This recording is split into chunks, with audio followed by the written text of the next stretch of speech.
Emerald podcast series. Research that makes a difference.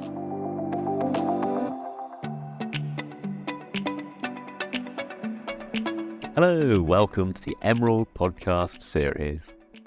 My name is Thomas and my guest today is Sudhir Rana, Associate Professor at the College of Healthcare Management and Economics, Gulf Medical University, UAE. He is a co-editor-in-chief on the Emerald Journal South Asian Journal of Marketing, as well as chief editor for FIIB Business Review by Sage Publishing. He is the series editor of Review of Management Literature with us, Emerald.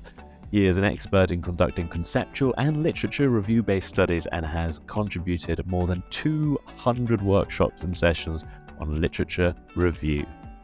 I hope you enjoy this podcast.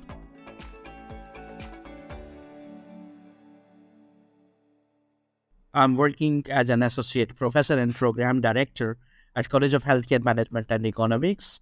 My research area is emerging markets, consumer behavior, and business education. Basically, I'm more passionate about conducting conceptual and literature review-based studies. I started this long ago during my PhD, and the passion is still continued in the kind of papers that I do. Could I ask, what was your PhD? Okay, my PhD was a decision of multiple things that I've been doing because initially I was a little confused on what topic I should have, what problem I'm going to address, and how long I'm going to keep that area. Though there is a slightly change because I worked on an intersection of international business and strategy. I worked specifically on international markets, and it has been an amazing journey learning from international markets to emerging markets and then typical consumer behavior in emerging markets. So I'm trying to make a funnel of it. It's always wonderful to hear what the journey is to the research topic. And then what led you to establish the series? Oh, that's very interesting question. In fact, this question is very close to my heart.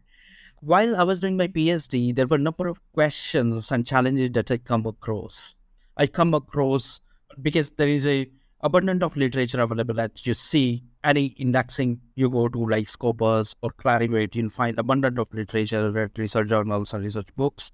Then if you consider the rankings, you see ABDC is one which business scholars usually follow, and ABS ranking on other hand side. So number of journals that come are close to 3,000 in business domain. And it's a lot. If you see that journals in a particular area, they cross hundreds. So in some areas, you'll find hundreds. In some areas, you'll find 900, close to 1,000. Then keeping a track of all those journals and then what they publish, it's very difficult, especially for a young scholar who is going to decide that what their PhD topic is going to be.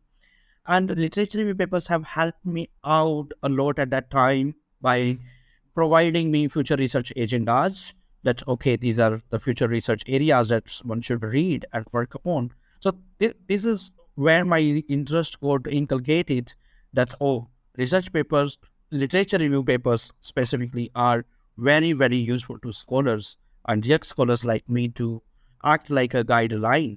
And after that, what I found is that there was not enough publication outlets that cater exclusively to literature review-based papers. There are some like Academy of Management reviews, but the papers there, and if something you read and you target to publish are, one is challenging for young scholars, and second is due to publication space, they cannot accommodate all the topics.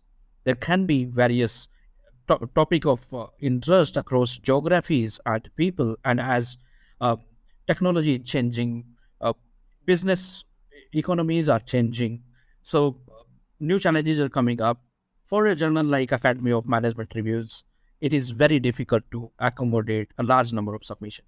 So there was a need that I identified, that scholarly community need to have, and that keeps on changing. Like the series comes with the focus of different perspectives. Like one volume have one focus, the another volume will have another focus. So this way, we will be able to serve the specific domains to the scholars. And therefore, I thought that this series is going to be very relevant. And scholars will be able to get more. Their challenges will be addressed by having this series. Can I ask, what are the most rewarding aspects of doing this? Okay, it is a challenging journey, but it is a rewarding journey. So when you work for others, you learn more. Like, we are into teaching professions, and when we need to teach, we need to learn more. We need to know a little bit extra than others. And being a series editor and participating into the various volumes that are coming up, we need to give feedback to the scholars. And to give them feedback, I need to have a complete understanding of what they are working for what they are working, what they are addressing. So somehow that develops a critical thinking aspect amongst ourselves. Second is, I also have an idea of what are the upcoming topics, what people are working on, and it is another advantage. So these are some knowledge advantages. Other than that, there are some advantages that you get to know amongst your own faculty colleagues, scholarly colleagues, and that is also rewarding. That people know you. You feel pleasure if you are able to help someone, and when they come and they ask like, oh, you read literature review or not? You must be having an idea what is going on this topic. Is it a worthy topic to explore upon? So this gives a sense of satisfaction that yes, you are doing a wonderful job contributing back to the society. So one is the personal gain that you are able to acquire a knowledge which is ongoing knowledge, establishing, yet it's cooked up but yet to be baked, yet it's to be presented to other audience. So you have an idea about it. And then second hand side, it's rewarding that your colleagues know you. It's somehow directly, indirectly help your career. And then the community engagement, because community service is a passion, and giving back to society, working for colleagues, scholars, establishing certain norms. It's a passion, and it gives a deep sense of satisfaction being into teaching profession. Oh, that's wonderful. And I'm wondering, as you come across the latest research, are you reaching out to more and more researchers? Are you discovering for yourself new areas? Absolutely. It is helping me out a lot. Like I said, that one, I come to know about what are the upcoming topics, not only ongoing, because the research that we are reading today will published after a year or so. So I'm able to understand and create a bandwidth with the ongoing debates in the literature. It helps, and I'm able to identify what are the new challenging areas where potential is going to be more. Because when you propose the volumes in the series, while proposing the volumes, you also need to keep your ears and eyes open that what could be more interest to the scholars, and what is that readers would like to read in as a package in a volume. So then also you need to do, along with the reading, you need to synthesize it. So reading, I would say, reading is one aspect, but synthesizing it into the future developments is another way to look at it. So you keep on getting ready for future every time when you do it. Yes, and it can be a wonderful thing if you're able to keep learning and discover new things. Absolutely, it's fun. That's always good to have. Can I ask just a very, very, very general question, right? I was an experienced manager, and I'd say that day one as a manager and day, I don't know, thousands and thousands as a manager, my views changed quite a bit. Have you found that your views have changed over the course of researching management? Absolutely. I always say two things. One is that I always see that management is not only content, it's a perspective.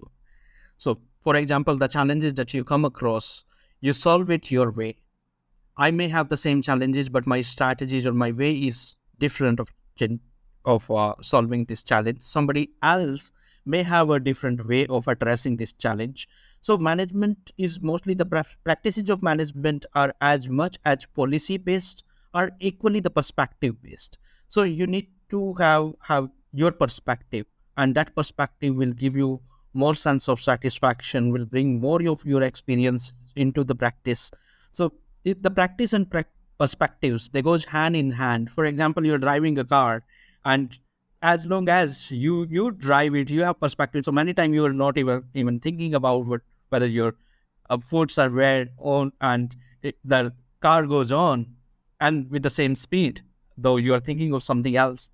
So these perspectives keep your decisions well on time and help you in choosing the right path and the decision. So this makes you the decision makers, and as much as you keep nurturing these perspectives, they also make you problem solver over a period of time. So you don't just think about your perspective, you also start thinking about others perspective. So of course it gets changed. The perspective change over with a period of time, with more readings, by having more experiences. It does. Absolutely, absolutely. And would you say that management literature as a whole has moved? Have you been able to see those changes? Yeah, I've been able to see this. Well, earlier management literature was into two different domains, two different silos. Earlier, it was more on philosophy and more on science. So there were two different school of thought. One school of thought was that have seen management as a scientific management, like F.W. Taylor said, that the era of scientific management. So management literature have moved into more of a science domain, and on the other side management is more economics, is more sociology, is more of a philosophy, is of a more of a psychology. So that aspect is human and social science aspect of management, and these two can never be detached. But in the mid of 80s to 2010, I have observed, when I read those papers, more of these papers are overly scientific. I mean, a focus, or say priority have been given to the research methodology over to what exactly it is bringing to the debate, whether it is bringing the new philosophies or it is bringing to the new human dimensions. But now, when I see after 2010, and especially during the COVID-19, the kind of studies that are published, they have given huge priority to the human philosophies, sociology, psychology, and economics, all the aspects that were a little lagged behind in the literature from 1980 to 2010. So management literature have taken a shape. Now, if you talk about it, is that having studies of these human socio-economic perspectives, but do not losing on the scientific rigor. So now it's a blend of two, and this is really really good thing that you have something based on socio-economic aspects, but you need to present it in a scientific way where you do not lose the rigor of it. Thank you. That's a brilliant summary. Thank you very much. Yeah, yeah. It's so interesting how often management literature must connect to something else. It may connect to psychology, it may connect to different things. Is that something that you really like? Is that something you enjoy? Absolutely. Definitely something I've enjoyed when I read management literature myself. There has been a big growth in management literature. There's more. There's more than there ever was. What's driven that? Okay, let me tell you something. It's very interesting question, and take it as a industry. Research is a passion, but publishing is a business. Okay, when you see that the demand of this industry is high, over a period of time more publishers have jumped into the business. So traditionally, if you see Emerald, Elsevier, Springer, Taylor and Francis, and Wiley, these were the late names that we were used to hear in the publishing industry. But if you see now, new publishers have come up, and these new publishers have also launched a number of scientific journals. One is this region. Second is that earlier PhD programs were with few universities, and there is a condition of publishing with them. So number of PhD scholars are growing all across the world. They need to publish, they want to publish. So that is another reason. The third reason I see is that people debate with each other. What journals do, what publishers do, we host debates of other people, we publish debates. I actually say that research papers are nothing but you're doing a debate on somebody else's argument to prove what you are feeling and what you are experiencing. So earlier, like literature was few, so scope of debate was less.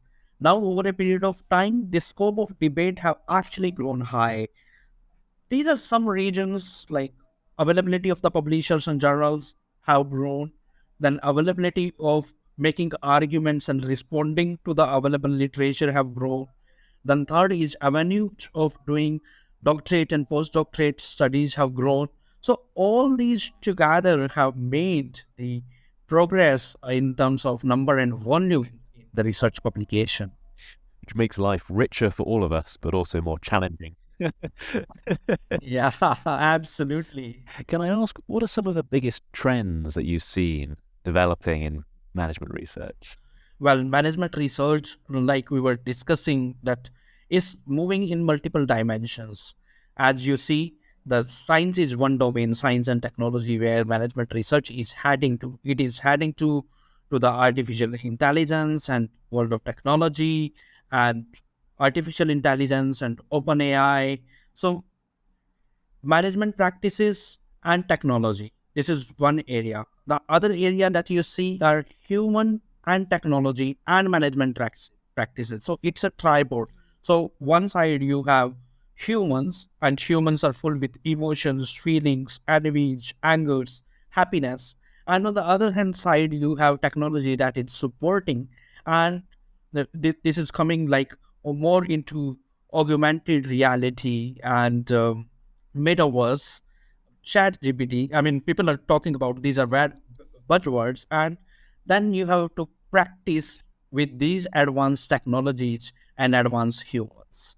So this is a tripod. On the other hand side, if you see, that's how life have grown over a period of time. Earlier, you was doing something, you was into a job or a business because you had to survive. One had to survive, and therefore they were doing what they were doing.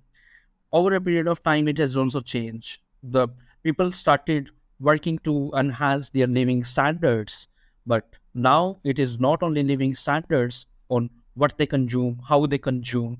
Now it is more about their satisfaction. They would like to see the complete satisfaction in what they buy. So concepts like co-creating have also been practiced by the organizations and giving complete autonomy. And along with this, now the fourth leg of it is law.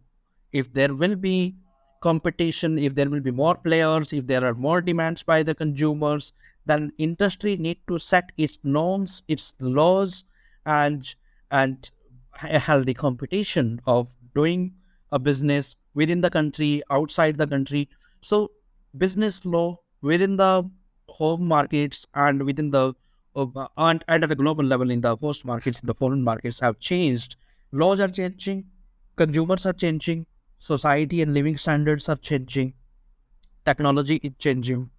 All the world is changing in different directions. So there are huge lot good areas that are coming to contribute, and we are open in the review of management literature that if somebody found that okay, this is one area where a significant literature review is available to review, we are happy to consider their contribution. Absolutely. I mean, as you say, society changes, companies must change with them, and so management naturally changes. What do you think might be some of the big changes coming up? I mean, I know it's a carefully asked question. I know you don't know the future, but where do you think we're going? If you ask me some pertinent areas where this change is going to be, it is going to be on the consumption side, and specifically being a marketing scholar, I would like to highlight it that people are identifying the new wave of happiness. So happiness meanings are changing today, and anything that is being available for consumption today is to create happiness. And then artificial emotions are coming up. So humans getting more involved with the machines rather than human beings.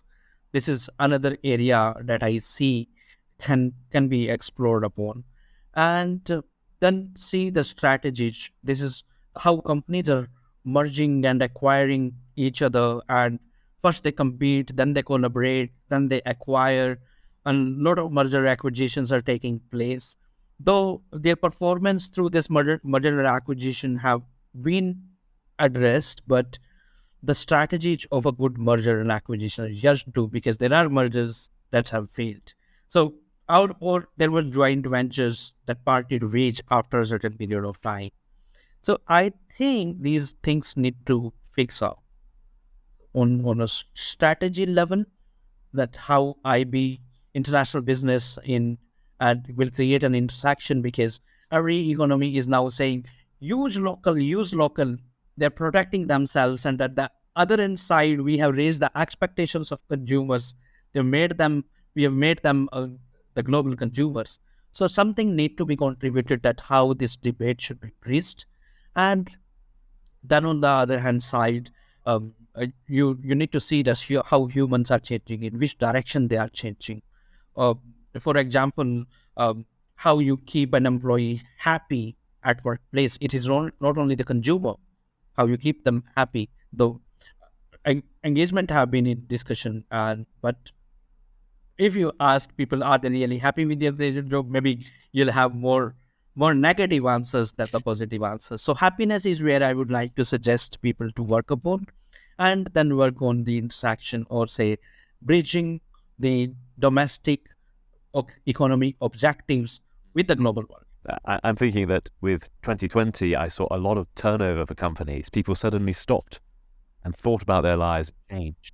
Absolutely. And if you see UNDP's Sustainable Development Goal, there are a number of goals, 17 goals that they have suggested. So that can also be another way to identify the future research area that somebody who is coming from a particular domain can pick up, which is closely related to one of those goals, and can then create a debate between one sustainable development goal. I saw that research papers consider 2, 3, 4, or they just mention about the SDG Sustainable Development Goal as a whole. But I think there is a deep diving required, and in one direction scholars should work. They should choose one sustainable development goal and deep dive into it. I'm very curious because you mentioned Chat GPT and the AIs generally. There's more than one, and I'm wondering how that's starting to feed into the management literature. How's management affected by this kind of thing? It is affected because there are some easy way, there are some exciting ways that are coming from OpenAI and GPT world. For example, you ask us as an academician what challenges we are facing and what we foresee the challenges are going to be. We are curious that, or we are wondering that whether our students will do their assignments with GPTs and submit to us. But we also need to create more gatekeepers. So now we know that on the other hand side, companies would need more gatekeepers. That okay, one document will be made with the GPT and OpenAI platforms, but there is somebody who is required that something has been done is done properly. So we see that there are going to be more jobs, more skills, and at the same time there is something that is going to be easy. So there is easiest part would be that something that we spend hours on doing upon will be saved. But at the same time, we need to enhance our readability or our thought process in order to check as a gatekeeper that something which has been done is in the right direction or not. Is it useful or not? So we're already talking about developing our critical thinking. Yeah, critical thinking, absolutely. And I would say more readers, because this is what we feel that over a period of time, readership have been dropped, assuming and thinking that, oh, I got it ready-made, so I don't need to read it.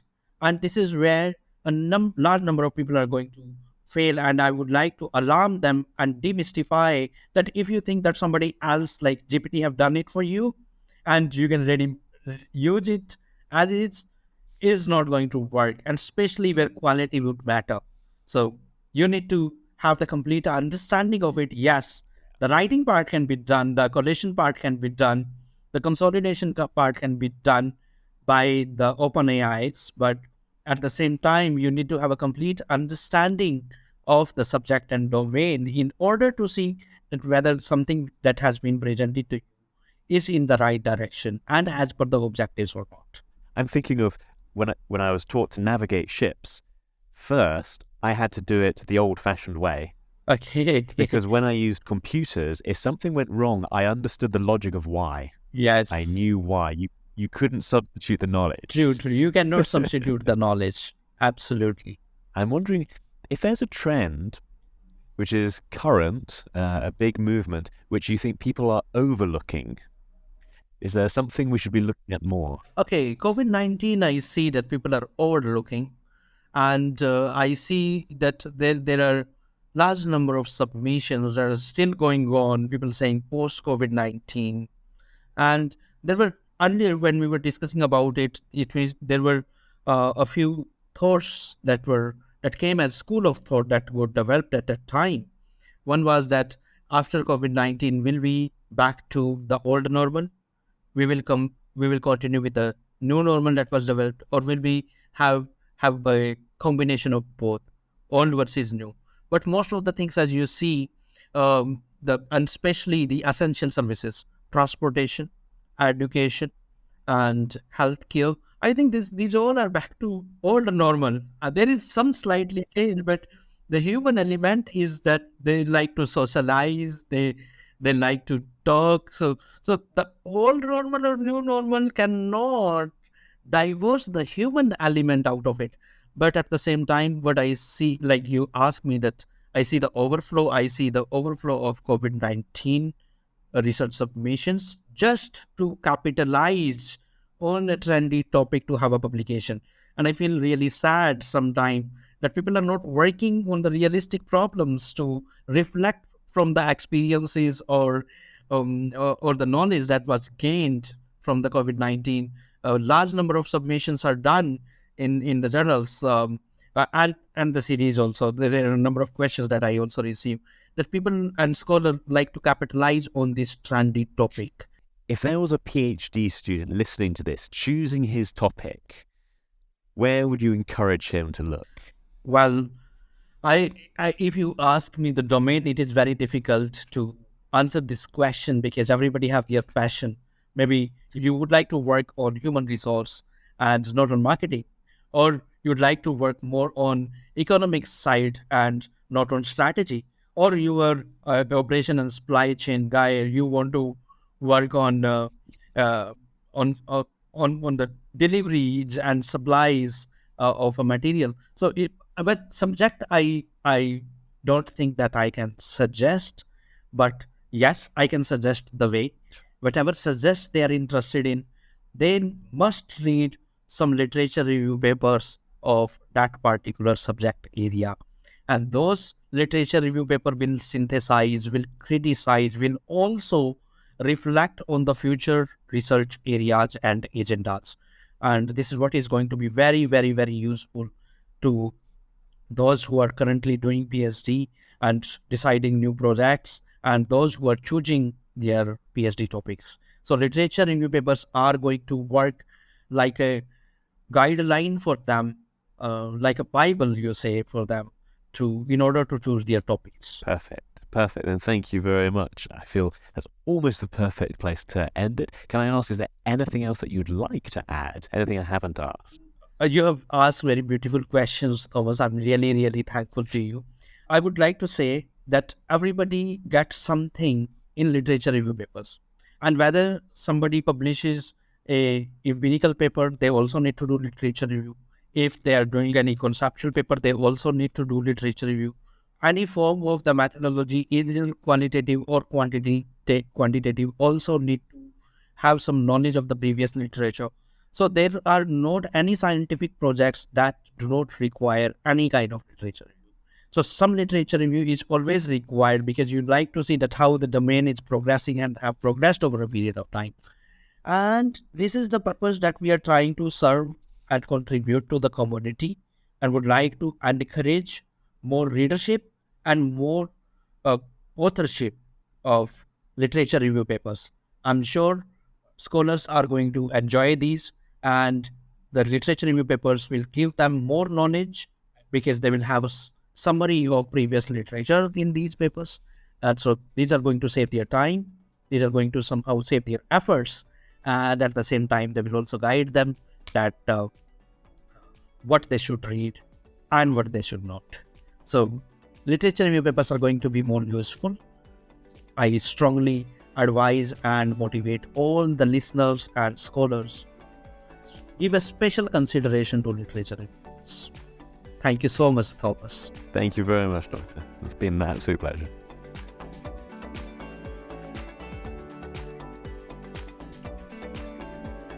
Thank you for listening to today's episode. For more information about our guest and for a transcript of today's episode, please see our show notes on our website. I would like to thank Nick Woolwork and Daniel Ridge for their help with today's episode, and Alex Jungius from This Is Distorted.